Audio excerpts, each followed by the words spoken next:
श्री सद्गुरु महाराज की। ओम श्री परमात्मा ने नमः। श्री राम कथा, जैसा कि आप सभी जानते हैं, श्री गोस्वामी तुलसीदास जी महाराज के द्वारा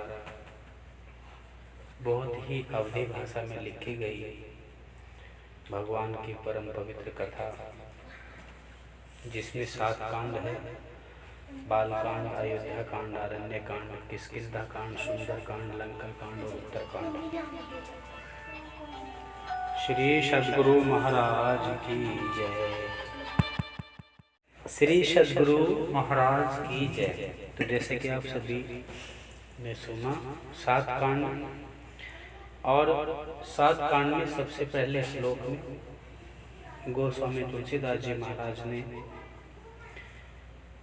बालकांड के प्रथम अध्याय में, प्रथम सोपान में, प्रथम कांड में 7 श्लोक है, जिसमें कि गोस्वामी जी ने सबसे पहले श्लोक में गणेश भगवान और माँ सरस्वती जी की वंदना की है सर्वप्रथम।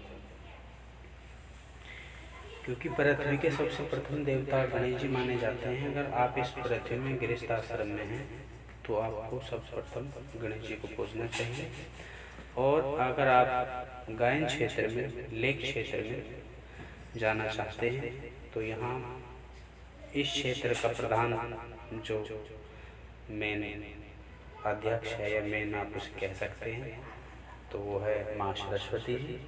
इसलिए गोस्वामी जी ने पहले तो इस धराधाम पर इस कथा का प्रचार होना था, तो इसमें गणेश जी का प्रथम पूजन, और ये फिर मुख से, कंठ से इसका बखान होना था, इसका प्रसार, इसको प्रसारित करने थे, इसलिए माँ सरस्वती जी का वंदन किया। और दूसरे श्लोक में गोस्वामी जी ने भगवान शंकर और माँ पार्वती की वंदना की है, क्योंकि भगवान शंकर विश्वास का प्रतीक है और माँ पार्वती श्रद्धा का प्रतीक है। जब तक जीव के अंदर इन दोनों का मेल नहीं होगा, ये दोनों चीज़ नहीं होगी, तो वो ईश्वर की कथा को नहीं समझ सकता।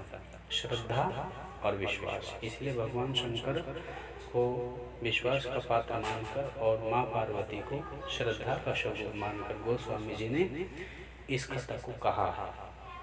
इसलिए दूसरे श्लोक में इन दोनों की वंदना की है। और तीसरे श्लोक में गोस्वामी जी भगवान शंकर को फिर जगत गुरु मान करके उनकी वंदना करते हैं, क्योंकि इनका कोई सही रूप में परिचय जीवन में किसी को नहीं है। ये 7 योगियों के बीच में आए थे। शिव महापुराण में एक कथा आती है, तो इनका कोई था नहीं है, बाकी और योगियों का था है। 7 योगी जब आए इस पृथ्वी तल पर, और योगी तो बहुत आए, लेकिन समाधि तौर पर जब समाधियाँ लगी तो ये 7 ही योगी बचे, जिनमें सबसे खास योगी भगवान शंकर जी हैं। तो तीसरे श्लोक में भगवान शंकर को जगत गुरु मान करके गोस्वामी जी ने इनकी वंदना की है। चौथे श्लोक में आदि कवि श्री वाल्मीकि जी, जिन्होंने रामचरित्र भगवान के चरित्र को सर्वप्रथम संस्कृत भाषा में लिखा, और आदि कवि श्री वाल्मीकि जी वंदना की है चौथे श्लोक में। और चौथे श्लोक में श्री हनुमान जी की, क्योंकि हनुमान जो है मान का हनन करते हैं, यानी जीव जब अपना मान भूल जाता है, जब भी संसार के क्षेत्र में जो भक्ति स्वरूप का आगे हमसे पकड़ पाता है। जब तक वो अपने मान और सम्मान की चीज़ों में रहता है, वो भक्ति क्षेत्र में गुरु शरण हो ही नहीं सकता। सफाई भले कितनी दे ले। तो ये चौथे श्लोक में गोस्वामी जी ने लिखा है। और पंचम श्लोक में माता जानकी की वंदना की है, और छठे श्लोक में भगवान श्री राम की वंदना की है। ये बालकांड में 7 श्लोकों में इस तरह गोस्वामी जी ने 7 श्लोक में अलग अलग तरीके से भावना के अनुसार, श्रद्धा के अनुसार वंदना की है। और इन सब सार को निकाल कर गोस्वामी जी कहते हैं कि मैंने इन सब को, मतलब 7वें श्लोक में ये बातें हैं कि मैंने इन सब सार को निकाल कर, मतलब कई ग्रंथों के सार को निकाल कर। कौन से ग्रंथ? जैसे कि 7 श्लोक के बाद पंच उपासना, और ग्रंथ कौन से? पुराण 18 है, 18 उप पुराण है, और 6 शास्त्र है, 6 उपशास्त्र है, 4 वेद है, 4 उपवेद है। इस तरीके से ये लगभग मेरे ख्याल से 50 के आसपास समथिंग चले जाते हैं इनकी गिनती। इन सब का निचोड़ निकाल करके मैंने रामचरितमानस की रचना की। गोस्वामी जी अपनी बात कह रहे हैं, क्योंकि आगे रामचरितमानस में आप लोग सभी पढ़ पाएंगे कि लगभग गोस्वामी जी खुद लिखते हैं कि रामायण 7 कोटि अपार, 7 कोटि मतलब 100 करोड़ से भी ज़्यादा रामायण है। इन सब को मैंने निकाल करके इनका निचोड़ रामचरितमानस की रचना की है। इसलिए वे अपनी भाषा के अनुसार वंदना करते हैं, जैसे कि वे हमें आप सभी ने गुरु महाराज की वंदना की है। गुरु जैसे कि आप सभी जानते हैं, गुरु नाम ज्ञान का मन में दे के विचार, हरि सुमरे सो वार है, गुरु सुमरे सो पार। गुरु नाम है ज्ञान का, ज्ञान परमात्मा की प्रत्यक्ष जानकारी ज्ञान कहलाता है। अपने आत्म स्वरूप को पूर्णता देख लेना यही ज्ञान है। संसार का भ्रम मिट जाना, काम क्रोध लोभ लालच मोह माया के बंधन बेड़ियों का टूट जाना। आत्मा और परमात्मा बस दुनिया में कुछ नहीं, मैं उनका वे मेरे, ये भाव हो जाना, इसी का नाम ज्ञान है। आत्म उपलब्धि, आत्मज्ञान, आत्म कल्याण, मोक्ष, ये पर्यायवाची शब्द है। गोस्वामी जी कई भाषाओं में समझाते हैं, लेकिन इन्होंने बहुत सरल भाषा में, जैसे बच्चा एक न्यू क्लास में जा करके ABCD 1 2 3 या फिर LKG UKG के माध्यम से आगे बढ़ता है अपने जीवन में, इसी तरह गोस्वामी जी राम कथा एक LKG UKG 1 2 3 की क्लास से ABCD है, आया है। इसलिए संतों ने, भक्तों ने कथा को सबसे प्रथम मान्यता दी है। जैसे कि आगे आप लोग जाएंगे बालका अयोध्या कांड में ही भगवान राम ने खुद कहा कि प्रथम भक्ति संतन कर संग, दूसरी रति हम कथा प्रसंग। तो पहले गोस्वामी जी महिमा गाते हैं और कवि लिखते भी हैं कि जय जय राम कथा, जय श्री राम कथा, जिसे श्रवण कर मिट जाती है जन्म जन्म की व्यथा हो। जय जय राम कथा, जय श्री राम कथा।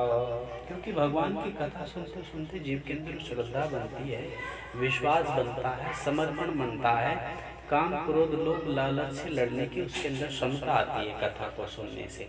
इसलिए वह लोग सुन करके कई जन्मों की जो व्यथा है, जो भोगों को भोगते, कर्म संस्कार के माध्यम से जो जीवन को तोल निचोड़ ऊपर नीचे होते हुए आ रहे हैं, ये एक लेवल में आने पर भक्ति क्षम हो जाती है, मतलब एक भक्ति चल पड़ती है, और जो भक्ति हमें सारी व्यथाओं से बाहर करके खड़ा कर देती है। ये दिखा देती है कि संसार एक गंध है और तुम बाहर खड़े हुए एक शुद्ध आत्मा हो और बिल्कुल शांत हो, क्योंकि तुम्हारे पास कोई बंधन न विचारों का, न कर्मों का और न ही संस्कारों का।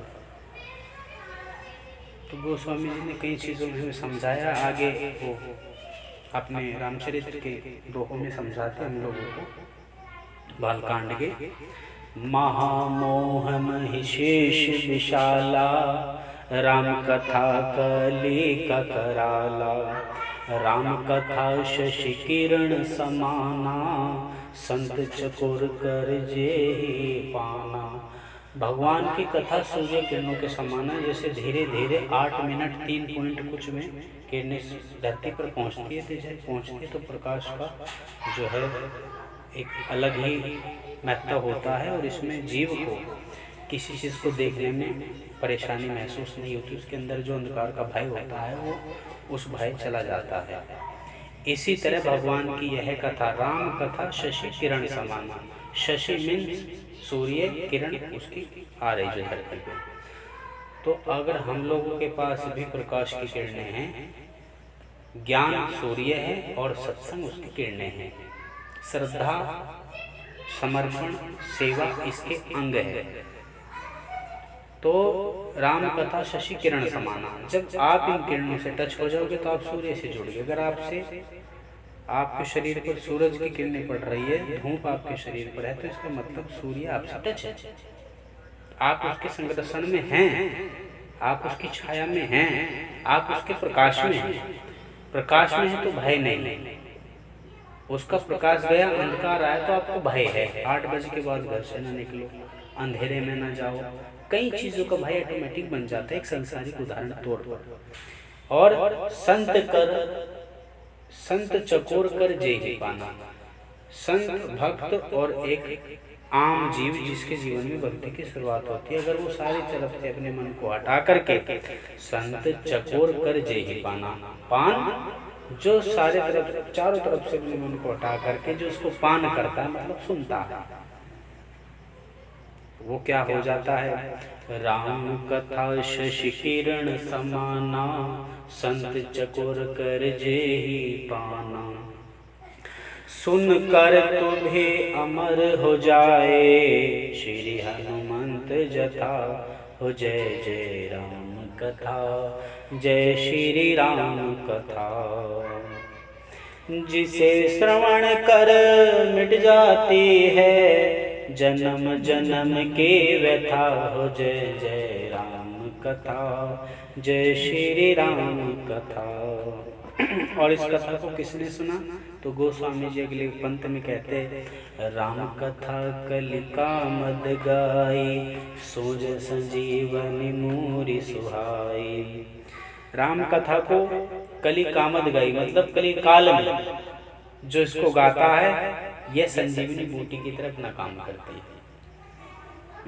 बुद्ध विश्राम सकल जन रंजनी, इस बुद्धि का विश्राम हो जाता है, क्योंकि बुद्धि जब तक अपना सोते उठते बैठते सोते हुए भी गणित लगाती रहती है, तो ये बुद्धि विश्राम ही किससे पाती है, हरि भजन से। बुद्ध विश्राम सकल जन रंजनी, एक संसार के जो रंज है उसका विश्राम जब हो जाता है, राम कथा कली कलुष विभंजनी, ये ऐसे कलयुग में ऐसे कलेशों का विभंजन मतलब नाश करती है, उनसे लड़ती है।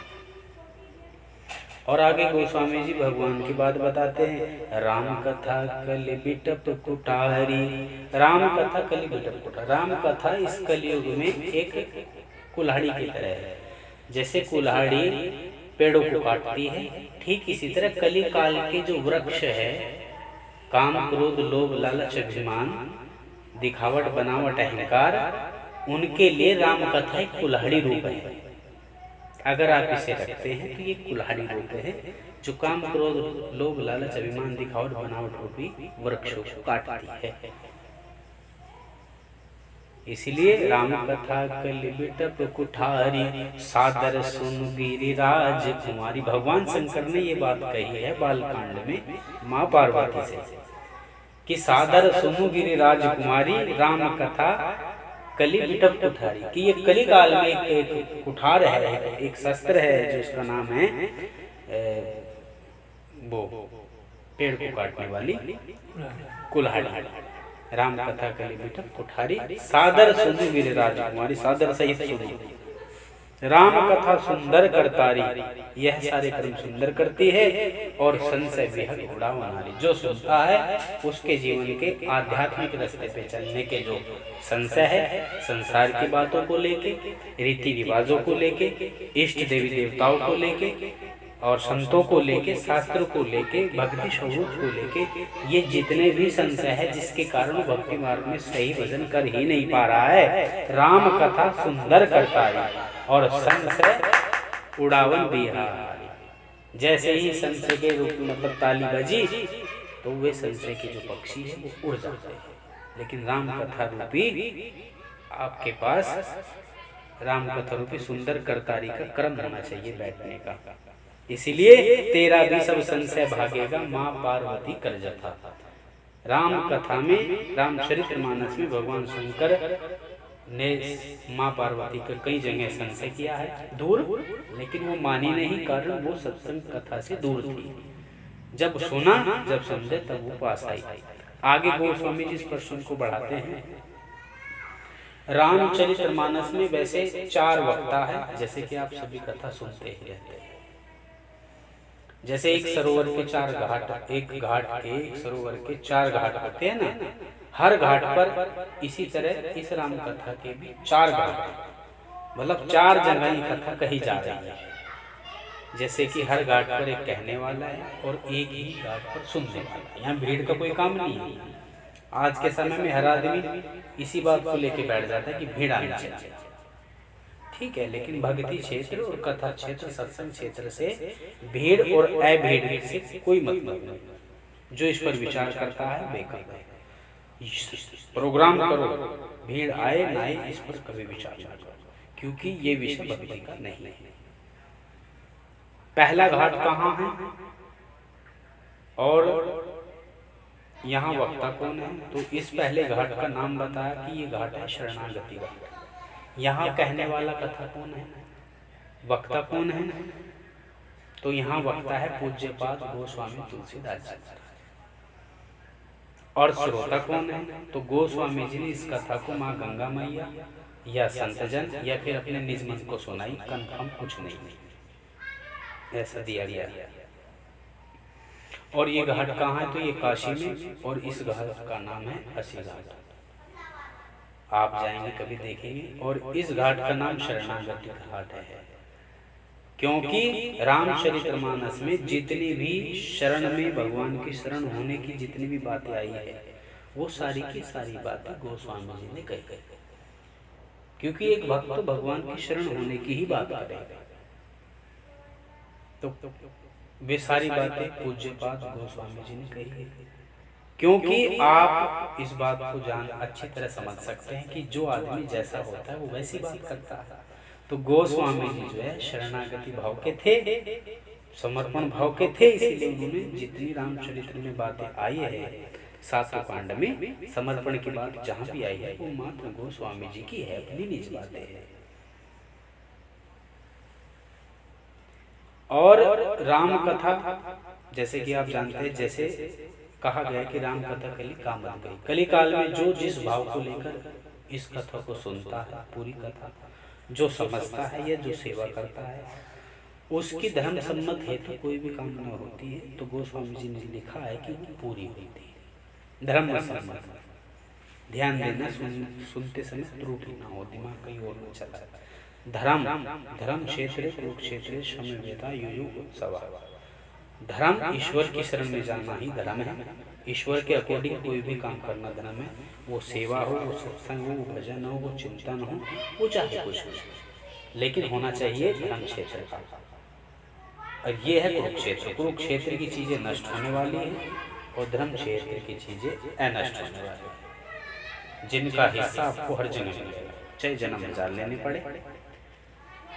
इस तरह गोस्वामी जी कहते हैं कि अब मैं कथा सुनाऊंगा। कौन सी कथा? माँ गंगा को कह रहे कि मैं अब आपको वो कथा सुनाने जा रहा हूँ। कौन सी कथा? कहते हैं कि हे माँ गंगा, जो कथा प्रयागराज में बैठकर याज्ञवल्क्य मुनि जी ने भारद्वाज जी को सुनाई। अब यहाँ दूसरा घाट शुरू हुआ। यह घाट प्रारंभ हो गया और इस घाट का नाम है कर्मकांड घाट। और ये घाट कहाँ है? तो ये है तीर्थराज प्रयाग। यहाँ वक्ता कौन है? तो श्री याज्ञवल्क्य जी मुनि जी यहाँ वक्ता है और श्रोता श्री भारद्वाज जी महाराज यहाँ श्रोता है। क्योंकि मानस में जितनी भी क्रम प्रधान बातें हैं वे सारी की सारी बातें याज्ञवल्क्य जी महाराज ने भारद्वाज जी को सुनाई।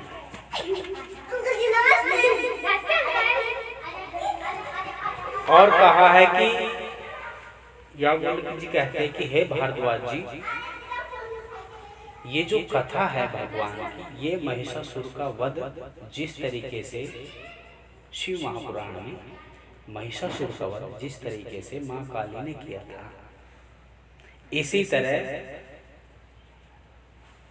ये वध, ये राम कथा भी काली रूप है जो किसका वध करेगी? तो मोह रूपी महिषासुर है जिसके कारण जीव यहाँ दुख पाता है, ये उसका वध करेगी। फिर याज्ञवल्क्य जी महाराज बोले, हे मुनि सुनिए, भारद्वाज जी को कहते हैं कि मैं अब आपको वो कथा सुनाऊंगा जो कथा भगवान शंकर ने माँ पार्वती को सुनाई थी। अब कथा उठ करके तीसरी जगह पहुंच गई, कैलाश पर्वत। अब यहाँ तीसरा घाट पर आ रहा है ना। कथा कहाँ से चली है? काशी से प्रयाग पहुंची, प्रयाग से कैलाश पहुंची। तो अब भारद्वाज जी को याज्ञवल्क्य मुनि जी कथा सुनाने लगे और कहने लगे मैं वो कथा आपको सुनाऊंगा जो कथा भगवान शंकर ने माँ पार्वती को सुनाई। अब यहाँ तीसरा घाट प्रारंभ हुआ और ये घाट कहाँ है? तो ये घाट है कैलाश पर्वत पर और इस घाट का नाम है ज्ञान घाट। पहले घाट का नाम शरणागति, ध्यान देना। जीव जब तक शरणागति नहीं होगा तो वह ज्ञान की बातें, गुरु की बातें, सत्संग की बातें नहीं जान सकता। दूसरे घाट का नाम है कर्मकांड। तो शरणागत होने के बाद हमें उसके अकॉर्डिंग कर्म भी करने पड़ेंगे, इस चीज को समझने के लिए। तीसरा घाट का नाम बताया है ज्ञान घाट। जब आपको ऑटोमेटिक सत्संग सुनने से, कथा सुनने से, समर्पण होने के बाद ज्ञान की बातें समझ, ज्ञान होने लगेगा अपने आप, तो तुम्हारा मन उस चीज को करने लगेगा। क्योंकि किसी चीज पर हमें जब पूर्ण ज्ञान होता है हम उसे करने में बिना डर के करते हैं, ये बहुत स्वाभाविक चीज है। तो इस घाट का नाम ज्ञान घाट है और वक्ता कथा सुनाने वाले शंकर भगवान है, श्रोता सुनने वाली माँ पार्वती। मानस में, क्योंकि रामचरित्र मानस में जितनी भी ज्ञान की बातें हैं वे सारी की सारी शंकर भगवान ने कही। इस तरीके से इस कथा को भगवान शंकर कहते हैं। अब तीसरे घाट से कि देवी अब मैं आपको वो कथा सुनाऊंगा जिस कथा को काकभूषण जी महाराज ने गरुड़ जी को सुनाई। अब कथा पहुंच गई चौथे घाट पे। तो कौन सी जगह थी? ये घाट का नाम है हिमालय पर्वत, नीलगिरी पर्वत।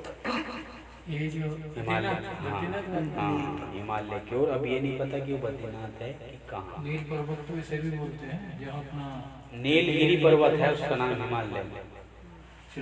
अगर सही रूप से माना जाए तो ये हिमाचल की ओर है, क्योंकि शंकर भगवान का जितना भी योग बना वही बना। ठीक है, तो अच्छा ये तो अब आप गरुड़ जी की बात है। हिमालय में इसमें दिशा नहीं दी हुई, नीलगिरी पर्वत दिया। तो इस तरह नीलगिरी हिमालय पर्वत पर काकभूषण जी गरुड़ जी को कथा सुनाते हैं, क्योंकि ये पक्षियों के राजा है गरुड़ जी, और इनको कथा काकभूषण जी सुना रहे हैं। आप समझो इस चीज को कि महिमा तो चारों ही घाटों की है, क्योंकि चारों ही घाटों में भगवान की कथा ही चल रही है। लेकिन तीन स्थानों पे जो कथा सुनाने वाले हैं, सबसे पहले स्थान पे गोस्वामी जी, दूसरे स्थान पे याज्ञवल्क्य मुनि जी और तीसरे स्थान पे भगवान शंकर। इन तीनों ने तो कथा की महिमा खूब बढ़ा चढ़ा की गई है, लेकिन चौथे स्थान पे गरुड़ जी ही भगवान की वापस कथा काकभूषण जी की महिमा सुनाने लगे। उल्टी, जो सुनने गया था वही सुनाने लगा, महिमा कहने लगा। इसका क्या कारण हुआ? क्योंकि एक समय की बात है, ये उत्तरकांड से यहाँ से कथा का प्रारंभ होता है। इस तरीके से मतलब एक दृष्टिकोण है कि पक्षियों के जो राजा है गरुड़ जी जब कथा सुनने आए तो क्यों आए कि जब उत्तरकांड में दोहा नंबर 57 में आप जाएंगे, चौपाई संख्या 1 2 3 यानी 1 2 3, तो आप इस पर क्या पाएंगे कि जब मेघनाथ के द्वारा नागपाश का बाण छोड़ा गया तो इसमें युद्ध चल रहा था। उत्तरकांड लंका कांड की बात है। तो उत्तरकांड में जो है पक्षियों के राजा गरुड़ जी भी कथा सुनने आए थे, उत्तरकांड में कथा सुनने आए थे, लेकिन युद्ध चल रहा था लंका कांड में। ठीक है, तो जब ये युद्ध चल रहा था तो उस समय राम जी को नागपाश में बांध दिया, और नागपाश में राम जी को छुड़ाने के लिए नारद जी बेचैन हुए कि तो ऐसे तो रावण नहीं मरेगा। तो तुरंत जो है नारद जी कहाँ पहुंचे?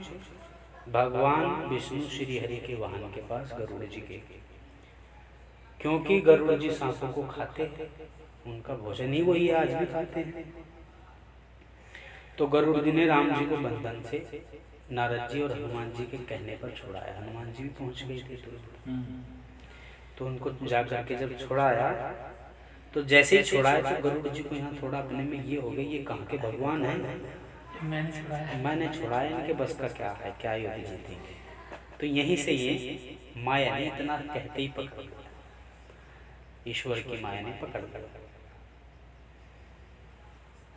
और वैसे भगवान को कोई बांध नहीं सकता, फिर इनको क्यों बांध दिया। लेकिन ये नरलीला करने आए हैं, ये अपने आप को सो नहीं कर सकते।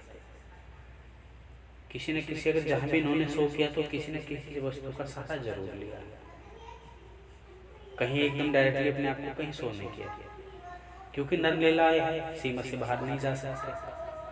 महापुरुषों की यही दृष्टि रही है। अगर आप महापुरुषों के जीवन पर दृष्टिपात करोगे तो उन्होंने अपनी तरफ से कभी चमत्कार को समर्थन नहीं दिया, न अपनी लीला हो। हालांकि वो हुआ है उनके थ्रू, किया भी उन्होंने, लेकिन किसी को माध्यम बनाया। सच्ची भक्ति और सच्चे संत की बस यही सबसे बड़ी उपाधि है। भक्ति यही देती है आपको, वो बेईमानी से ऑटोमेटिक आपको बाहर कर देती है। चतुराई हम आपस में बहुत करते हैं, बहुत बातें हम ऐसी ऐसी बोल जाते हैं जिनका हम इशारा नहीं कर पाते, इनका अंतिम में निचोड़ क्या हो सकता है। लेकिन आप एकांत सोच के देखोगे तो आपको लगेगा हाँ गलत थे। वो कहते हैं कि अनाड़ी शुरू में होशियार होता है, पर अंत में जब वही अनाड़ी होशियार हो जाता है वो अपने आप को सबसे बड़ा बेवकूफ मानता है। महाराज जी बताया करते थे कि मैं शुरू के साधक अपने आप को सबसे ज़्यादा होशियार समझते हैं, लेकिन सुनते सुनते जब अंतिम स्थिति उनकी बुद्धि की सही रूप में आती है, उनकी बुद्धि पूरी निर्मल हो जाती है, तो उन बातों को सोच के ऑटोमेटिक अपनी नज़र नहीं मिला पाते और माफ़ी मांगना, अपने आप से माफ़ी मांगते कि मैं गलत था। मैंने वो जैसे गोस्वामी जी ने लिखा है और भगवान शंकर ने कहा है, इसी तरीके से मैं नवीन चीज़ों को अनुभव में किया है। ये बात कौन कह रहा है? भगवान, मतलब गरुड़ जी कह रहे हैं, गरुड़ जी से कह रहे हैं काव्य सुंदो जी। तो ऐसे हम लोग हैं, जब शंका हो जाए तो सत्संग का सहारा लेना चाहिए। इस तरीके से गरुड़ जी को अभिमान हुआ छुड़ाने के कारण, और अभिमान होने के कारण माया ने इनको पकड़ लिया। और ये तुरंत जब बेचैन हो गए तो ये तुरंत पहुंचे सबसे पहले नारद जी के पास। नारद जी ने कहा क्या बात हुई? कह रहा भैया मुझे माया ने पकड़ लिया, बड़ी बेचैनी मुझे हो रही है। नारद जी बोले ओ भाई इस माया देखो, ये मेरे बस की बात नहीं, क्योंकि इसने मुझे भी पकड़ लिया था, तो मुझसे तो आप दूर रहिए ना, मेरे पास इसका उपाय है, क्योंकि ये बीमारी मेरे को लगी हुई है। कोई बात नहीं, मैं तुम्हें रास्ता बताता, तुम एक काम करो, मेरे पिता ब्रह्मा जी के पास जाओ। तो तुरंत जो है, अब जो बीमार होता है वो डॉक्टर के पास भागता है। अब पता चल गया बीमारी बड़ी है, नारद जी ने ब्रह्मा जी के पास भेजा। ब्रह्मा जी ने कहा ओहो गरुड़ जी तो बहुत पंगा हो गया भाई, ये काम तो एक बार मैं भी चक्कर में फंसा हुआ भाई, मेरे पास इसका इलाज है। तो सब अपनी बात जैसे कही, तो ब्रह्मा जी ने कहा एक काम करो भाई, इस बीमारी ने मुझे भी पकड़ा था, मेरे पास इसका इलाज नहीं। क्योंकि ब्रह्मा जी अपनी यहाँ बात कहते कि जे ही बहु बार नचा वह मोही, कि इसने मुझे कई बार नचाया, एक बार नहीं। उत्तरकांड में चौपाई संख्या 58 में है, आप पढ़ेंगे तो सोई व्यापे हूँ विहंगपति तो ही, कि जिस माया ने मुझे कई बार नचाया है, जे ही बहु बार नचावा मोही, सोई विहंगपति, सोई व्यापे हूँ विहंगपति तो ही। विहंग मतलब पक्षियों के राजा, कि तुम्हें भी पकड़ लिया, व्याप लिया। तो इस तरह ब्रह्मा जी ने समझा करके बोले कि तुम एक काम करो, आप एक काम करो, जो है इस रोग की दवा आपको शंकर भगवान के पास मिलेगी। अब तुम एक काम करो, शंकर भगवान के पास जाओ। तुरंत जो है कैलाश की ओर चल दिए शंकर जी के पास। जैसे जा रहे थे भगवान शंकर कैलाश से नीचे कहीं घूम रहे, बीच रास्ते में मिल गए। शंकर जी को गरुड़ जी के सामने रोने लगे। गरुड़ जी शंकर जी के सामने, बाबा बड़े संकट में हूँ, बड़ी बेचैनी हो रही, माया ने पकड़ लिया भगवान की, आप मुझे इससे निकालिए। रो रो के अपनी बात कहने लगे। भगवान शंकर कुछ समझ ही नहीं पाए, इधर उधर वही भागना, बेचैनी उनको बड़ा बेकार लगा। क्योंकि भागता तो वही है जिसको बीमारी का पता लग जाता है, और ये पता लग जाता है कि बीमारी बड़ी है जिससे जल्दी मरना हो सकता है। तो गरुड़ जी को पता लग चुका कि बीमारी बड़ी है। जैसे ही मिले तो सारी बात बताई, तो भगवान शंकर बोले, यार मेरा हॉस्पिटल तो यहाँ से दूर है, तुम रास्ते में मिले, हम यहाँ कैसे इलाज हो, तो रोग तुम्हारे बड़ा है।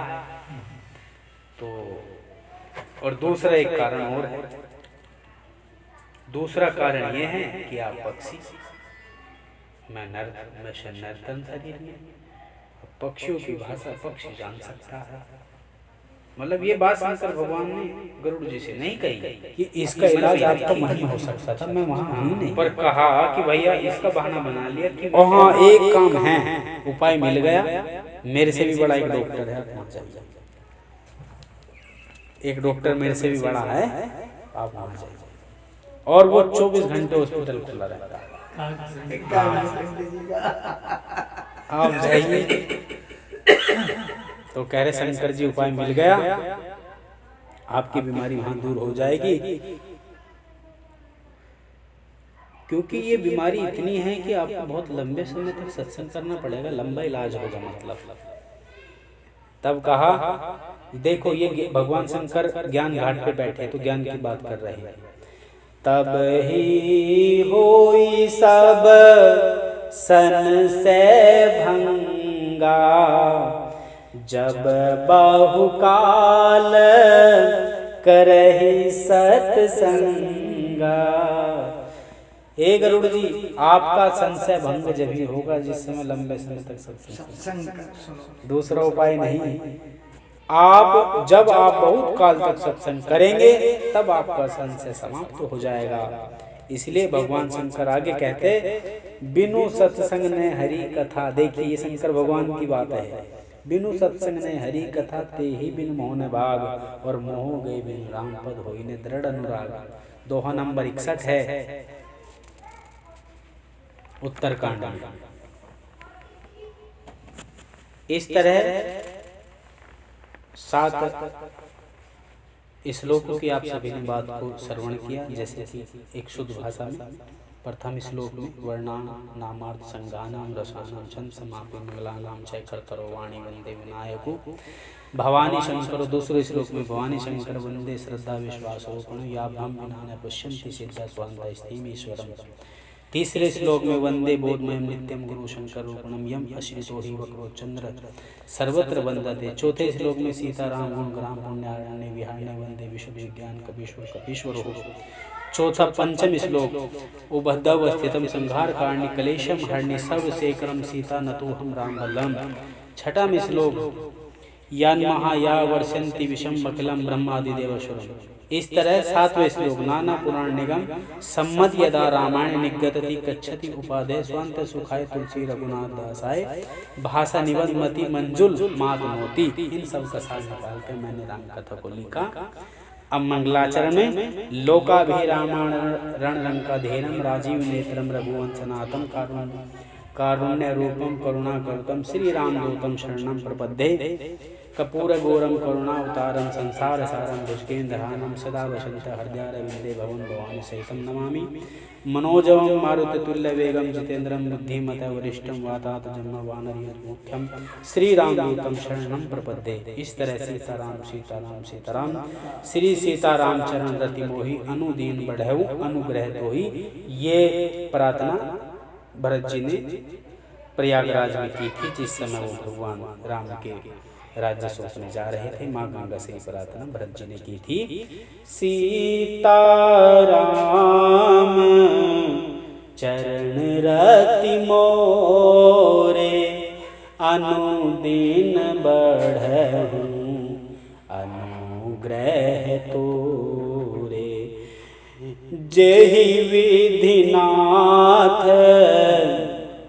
होई हेत मोरा करहूँ सुबेगी दास मैं तोरा। सीताराम सीताराम सीता राम राम राम।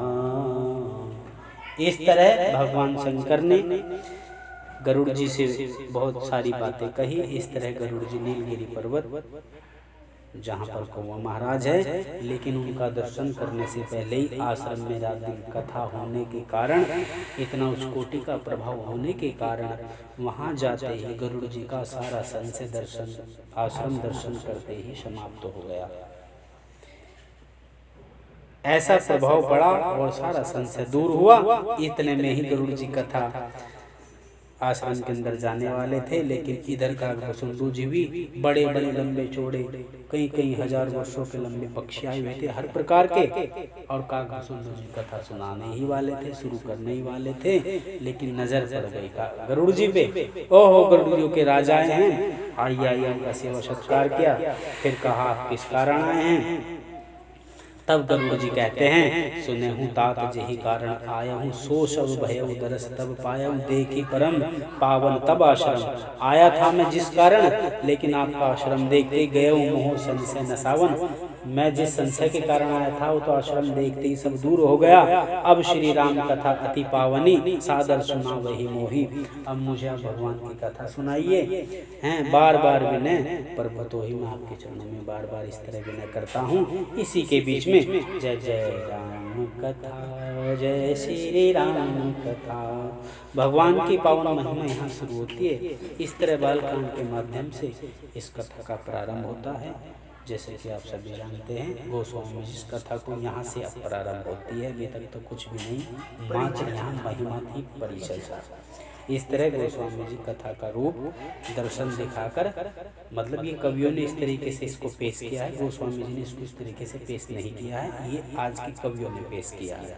ठीक है, गोस्वामी जी तो डायरेक्ट अपनी शुद्ध भाषा में तुरंत कहते हैं, बंदव गुरुपद कंज कृपा सिंधु नररूपरी महामहोतम कुंज जासु वचन रवि करने करी। 7 श्लोकों में देवी देवता सभी स्तर के लोगों की प्रार्थना करके फिर सबसे पहले गुरु महाराज की वंदना करते हैं। बंदव गुरुपद पदुम परागा सुरुचि सुभा सरस अनुरागा। गुरु महाराज की चरणा के बाद 7 प्रकार की महिमा गुरु के साथ, मतलब 4 प्रकार के गुरु चरण वो होती है धूल, उन चारों की महिमा करके गोस्वामी जी कहते हैं, जैसे कि कबीर साहब ने कहा कि सुमरत सूरत लगाए कर मुख से कछू न बोल, और बाहर का पंड दे कर अंदर का पर खोल, कि ये सब काम गुरु शरण में मिलेगा। आगे दोहा नंबर 1 से और 7 तक गुरु वंदना है। इस तरह बालकांड में बहुत सारी चर्चा है। पृथ्वी के देवताओं की चर्चा है, उसके बाद साधुओं की महिमा है, उसके बाद भगवान की कथा की महिमा है, उसके बाद नाम की महिमा है, उसके बाद बुरे लोगों की महिमा। इस तरीके से कथा की महिमा होने के बाद फिर सत्संग की महिमा है। बोलिए प्रेम से श्री सद्गुरु महाराज की जय।